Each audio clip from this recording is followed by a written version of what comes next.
literature a bit here. Why is it Yes. important for the descendants of slaves at Montpelier, but at um, other plantations, former plantations, be be a part of the process or the storytelling of those locations?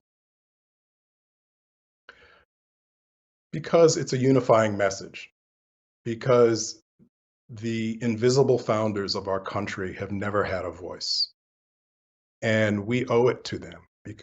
In the case of Madison, you mentioned it at the top of the show, 300 enslaved people were enslaved by this family for over 140 years. And if you do the math, for every Madison, there were about 28 enslaved people, which really means that's very important. Just that fact alone, that really means that everything that Madison was and became and did for our country was because of those 28 people per family member.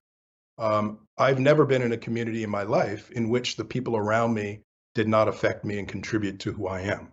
I'm a product of my communities. And so was Madison, and so was Jefferson, and so was Washington, all of the founding fathers that we revere. It's really important that we understand the contributions of these, of all of the invisible founders, so that we can understand the true and complete history of our country. And I think even as difficult as that history is, it's required for us to unite around a common history.